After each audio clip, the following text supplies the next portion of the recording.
October is Mental Health Awareness Month, and according to South Africa's Depression and Anxiety Group, the number of men calling into their helpline is climbing up to 97 calls a day. Yeah, and it's not just got to do with depression and all the usual concerns that they would be dealing with. It's financial stress, which is now a big cause. And I'm sure it's fairly obvious, but let's delve into the reasons behind this. Mental health expert, Dr Mvuyiso Talatala, is joining us. Doctor, good to have you with us, and thank you for being on the South African Morning. It doesn't sound surprising that there are more calls about financial stress, and I even want to call it financial depression. I think, during COVID-19. And this can't be surprising considering the economic knock the country has taken.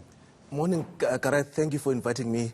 It is actually good that men are calling. I'm actually impressed by that because obviously with the lockdown and the COVID-19, we've had people losing jobs, but men tend not to present. So I'm actually happy that they are phoning the South African Depression and Anxiety Group and the numbers are increasing.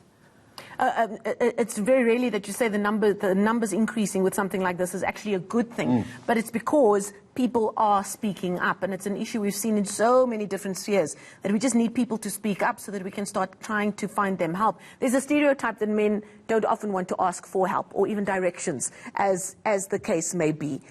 When dealing with a man who's come in and said, this is how I feel, and I think it's because X, Y, and Z, how does the process then start with you as a medical practitioner then coming to point to have a conversation with somebody saying, you're not feeling down just because the sun didn't come up today. You're feeling down because these are the issues that you're dealing with on a day-to-day basis. How do you even start that conversation?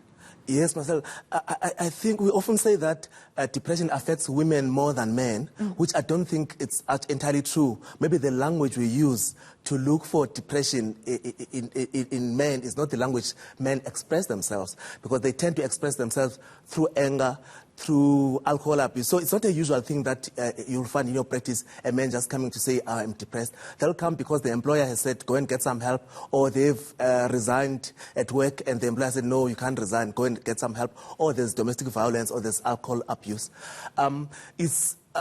Treating mental illness is a long journey, actually. So you have to get the men to get involved in their treatment, but also we must also involve the family as part of the treatment. I think the treatment, Marcelle and Doctor, is all good and well once you've gotten to that stage.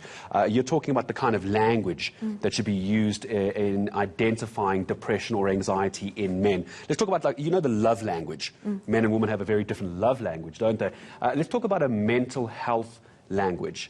Is there a clearer line of how to address mental health issues, especially when you're trying to address vulnerability, depression, anxiety, the inability to make money and support your family? The male ego is already fragile at the best of times, and that is what it is.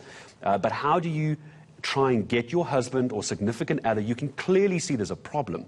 How do you, as a spouse or a loved one, bring up your concern without it turning into a fight and you attacking that precious male ego? But it's always going to end badly, isn't it? What would you recommend? I think we should educate men, firstly because, as I said, men are probably affected equally by mental illness as women. And in fact, if you look at the childhood disorders, ADHD, attention deficit and hyperactivity disorder, autistic disorders, those affect men a lot. And if you look at substance abuse, it really affects men. In fact, the other way around, if you go to my practice or in any general practice, you find women in the practice. But if you go to big psychiatric hospitals like Stegfontein Hospital, you find men there more than women. So it means that men present late and they present with more severe illness. And also if you look at suicide, women attempt suicide more than men, but the people who actually complete suicide and kill themselves is actually men. They use more dangerous ways of killing themselves, like hanging or using firearms. It really is a shocking statistic. I mean, language is a very, very important point brought up by Gareth there. But we also live in a very unequal society, Doctor. I think we all know that. And there's certain parts of our society who would have grown up knowing that speaking to a therapist doesn't mean that there's something wrong with you. It's part and parcel of ensuring that you've got good mental health and that you're taking care of what you need to take care of. But there are many parts of our society where Going to a doctor just for a cold and flu is already a big deal. Now you want to go to a doctor to speak about your feelings. You're going to go speak to a stranger about your feelings and what's happening at home. Do you think we're making progress with getting rid of that stigma of seeking help, especially for men? Part of it is stigma because, men don't want to go and talk about their emotions and or even cry. We're not socialized to be like that as men.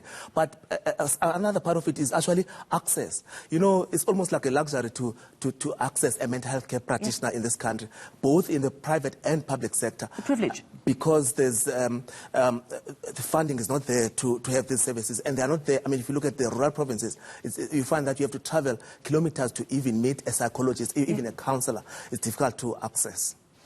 I'm wondering, as we move away slightly from the love language side of things, every year Marcelle and I are probably going to do these interviews again this year. When we get to the matriculants, there's those warning signs of anxiety, depression, that we always ask about for parents to look out in their children. The same can be said for men who are supporting their wives. These are the signs to look for. Moms are under pressure, they're under strain. If you are someone watching now, doctor, and you perhaps have a husband or a father who might be in this position, they've lost some income, perhaps they've lost their jobs completely. Or you're a group of male friends, perhaps. Exactly, and it's difficult in that setting of male friends because guys would get embarrassed. I don't want to talk about my feelings. What is it? Man up. And that's the problem right there. You were saying men show signs late. What are those signs that you could possibly tell viewers at home, even for the man in your life, to look out for, where they need to start getting concerned and start having this conversation? It's change in behavior. I mean, obviously, if there's an obvious stress, one should anticipate that they could end up with depression or with anxiety. But change in behavior, irritability, men, you find that they get more irritable, easily get angry, and lack of sleep, if they're not sleeping, or they are drinking more. And I'm glad you mentioned the friends. Unlike women, us as men, our social circles are not as warm as, I would call them warm as women. We don't talk about our problems when we are drinking in the bar in the same way as women do. And in fact, even within the family, we don't have those social circles with the aunts and the children. We don't get involved. Now, with the loss of jobs, we have to go back to the home. Other men are actually migrant laborers. They have to go back to the rural provinces and find that they don't even have space there in the family because they've been away at work. Doctor, I'm going to say thank you very much indeed, and I think it's so important that we take away from this is find support. Dr. Talatala, there's so many numbers people can phone where men, particularly in the time of COVID-19, who may have lost their jobs, can try and find some support. Dr. Mvuyiso Talatala, I appreciate your time from Marcelle and I. Thank you for coming in.